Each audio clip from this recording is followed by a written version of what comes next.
First thing to say is the education system in the United States is similar to Australia. There is federal allocation of funding, but most of the education system is run at the state level or the independent level. In the United States as well, local governments and local school boards have a lot to say as well. But there are federal grants, and those grants are often to help disadvantaged students, to provide scholarships and so on. So abolishing the federal education department is a concern because federal programs that can bring in billions of dollars to help migrant education or people at particular disadvantage can make a big, big difference. Now, Trump says he's getting rid of the education department. Well, Trump can't get rid of the education department. The education department is something that's created by Congress, by a law that was passed. In order to get rid of the education department, you have to pass another law to get rid of it. The President can't do it alone.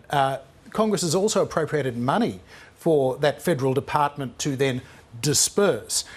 There is a constitutional question that is the same question affecting other departments that Donald Trump and Elon Musk have taken an axe to, which is, well, OK, you're not getting rid of the department, but you're effectively trying to take away their resources by ending their programs, taking away their budgets, taking away their staff to spend the money. What then happens to that money? What then is it even constitutional to do that because of Congress's role in creating these bodies and funding these bodies? So the lawyers are already involved. So we'll have to just wait and see how this actually plays out. But the bigger picture in this is Donald Trump has been railing against basically left-wing, woke, progressive, diversity-inspired teachers and education boards teaching our kids things that we don't believe at home. And this is about trying to, by threatening to remove money, getting schools and the various syllabuses more in line with Donald Trump's worldview. And that's I guess what critics are most concerned about is this isn't just about a bureaucratic change in Washington or even a funding change. It is the implied threat and the way in which this imposes a worldview or a cultural standpoint on the way that American children are being educated.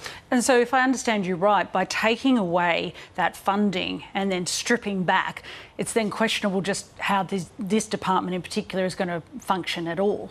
Yeah, and in a lot of cases, of course, if you have people who are employed by a department, we've seen this with the United States Foreign Development Agency, USAID. The organisation itself technically still exists, but thousands of staff have been told, you're on leave, don't come to work. Your computer won't let you log in. You cannot do your job. And at a certain point, these people are being told, resign by September and we'll pay you your entitlements. After that, we're not going to pay you a cent. So it's a really tough decision for people who are employed by the federal government. They don't know if their firing or being put on leave or furloughed or made redundant is even a legal process. But they do know that Donald Trump is president for almost 4 years still, and he's not likely to reverse these decisions unless the courts force him to. To an extent, they have said, you sacked a bunch of probationary employees, we're going to make you rehire them, but they'll then get put straight back onto leave. And then they've got their own careers and families to think of, and maybe this is not the best thing for them. Maybe they need to find a job somewhere else. Yeah. Now, President Trump has also ordered the release of 80,000 documents relating to the assassination of President John F. Kennedy. We've had a few days to digest it. Anything in there that we didn't know? Well, I guess it depends on what you knew going into it. And for the JFK files, the people that have been poring over every little scrap of information they can, there is some interesting things that have come out of this. First thing to say is, of those 80,000 pages, it doesn't appear as though there is anything that changes our fundamental understanding that John F. Kennedy was shot on the 22nd of November 1963 by Lee Harvey Oswald, and that Oswald was the only gunman. So this kind of provides no extra evidence for people that believe there was a second gunman on the grassy knoll. It does, though, raise some interesting questions about the role of the CIA, because a lot of these documents had been released before but in redacted form. And the question always was, why were these sections blanked out? What were they hiding from us? We were told it's because it told us a bit too much about the way the CIA goes about its spycraft, its surveillance, its everything else. We now know, well, it wasn't so much about their techniques, it was the fact that they had a lot of contact with Lee Harvey Oswald for years before he shot Kennedy. They knew he was unstable, he was a communist, he was a risk, he had talked about shooting John F. Kennedy, he had gotten a gun. And yet the head of counterintelligence at the CIA, who was following Oswald for years, didn't act on that before November 22nd, 1963. So that raised the question in some people's minds, was this complicity? Did the CIA want to kill Kennedy? That's one of the conspiracy theories that has been out there for a long time.